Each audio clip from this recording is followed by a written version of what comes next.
This is Louis Uridel at RxMuscle.com. I'm here in Chicago, Illinois at the Junior Nationals. We're doing a final wrap-up with the man, Don Long. Don, what did you think about today's show, just off the top of your head? I thought it was a really good show. I mean, this is compared to last year as far as the quality was just really great in each class. From bantamweight on up, they really had good quality, and I was happy to see that. The bodybuilders were still looking good today, especially at this level. I thought it was a really decent show, and of course the show was packed as far as the amount of competitors and of course the audience and things like that. So it was a real good show as usual here, though. It's always real run and organized here, so I like it.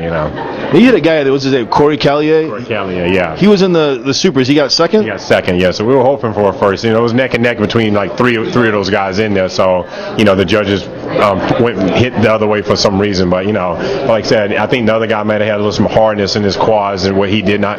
It was kind of like where one had, the other one didn't. So Corey had a better shape, but I think the guy maybe did a tad harder. So yeah, Russ Allen did have quite a bit of conditioning. Yeah. But your guy definitely had shape, and then going to Sergio Olivia, exactly. getting in, he had everything but lacked the condition. Yeah, and they battled those guys for a long time in that class. They kept moving around, and at the end we were hoping that he would get it because they moved them to the middle, but they didn't really have a full middle because there was 6 guys in there, so you really don't know where the middle. So they maybe just moved him next to the guy. But I think he talked with the judge and said it was close. Each one of them got some first place and things like that. So it was a close battle between that super heavyweight. He was actually getting better as he went along. Yeah, exactly. I think that's why they moved him over too. And then for the super heavyweight class, I thought it was a really good super heavyweight class for this show. I thought it was really good.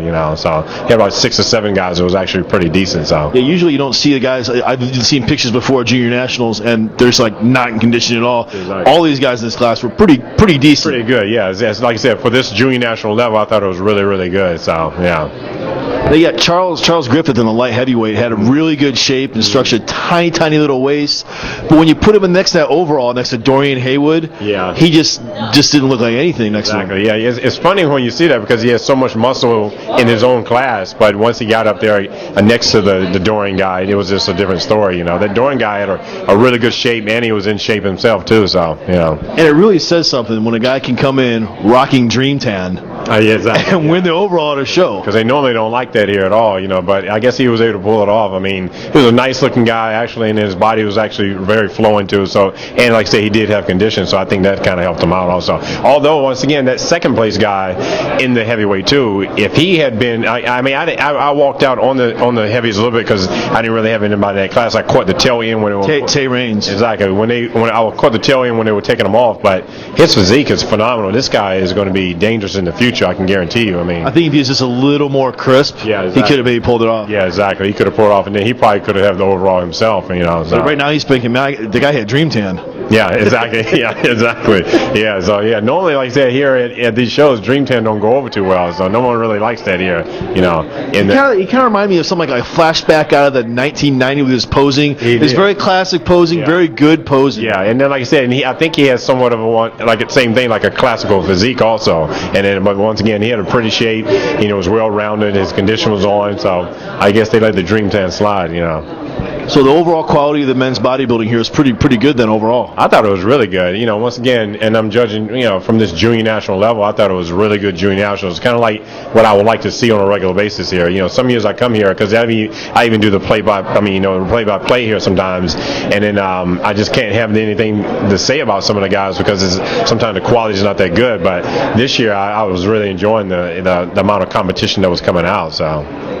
Just outside of bodybuilding, real quick, one person that everyone was really talking about, the big buzz, was the bikini overall winner, the Class F winner, Brittany Taylor. Yeah. It really, there were some good-looking girls up on stage, great bikini physiques. I don't know if you follow bikini too much, but we coach them. My wife Sarah, she coaches a ton of bikini girls, so she follows it more than me. I'm kind of focused on the bodybuilders and things like that, but she definitely follows it. So yeah. Yeah, the big buzz was about her and her look, and she's actually doing the Greater Golf next week, so we'll see. Maybe she can go in there and just do some damage. Now she didn't win here. Not the Greater. Yeah, she did. The Greater Golf. The New Orleans show, whatever it's called. Exactly. Yeah. So she's going to go down there and try to do some damage there. Huh? Yeah, and I didn't get. I saw her, same thing. I saw her when they were coming off stage, but because like I said, I'm humming around with some of my athletes, I get a chance to focus in on the bikini too much. But I heard she was really good. The tall class, and was really good. Yeah, everyone was coming back getting pictures taken with her, the officials, all because they're like, oh really? Yeah, she was. So She's a tall. Big thing, huh? I think she might be the next best thing McKinney coming out of junior nationals for sure. Yeah, good. Yeah, we look forward to it. We'll check it out. Yeah. So, higher quality bodybuilders, new sensation possibly in bikini coming out of junior nationals, and a new pro. Flashback out of the 1990s with Dream Tan. We see now everything. Yeah, now the bodybuilders don't turn pro here, though, of course. So they don't turn pro. So the guy, he'll probably have to go on maybe to the USAs and hopefully get it there or something like that. Think he could do something in USAs? Maybe put some Jantan on? I think he's, I mean, he was in good shape, but I think he has to bring a little bit more to the next show, to maybe take that class there anyway. So he has to bring a little more to that show, I believe, because the quality is going to be a little bit more in depth there. So but like I said, he definitely has potential and definitely has a future. So it's up to the ball is in his court, So we'll see. Well, that wraps it up here in Chicago, Illinois, with the man. Yeah, nickname. All his coaches have nicknames. King, I'm originally just a King Kong Don Long, but I like that with the King Kong Don Long here. Tiefer gave me that name a long time ago, so he normally Christians everybody with a name, so that's the name he gave me years ago, and it's kind of stuck, But other than that, my team is Team Long, and that's it, So Team Long, strong, King Kong. Wrap it up with Chicago, Illinois. RxMuscle.com.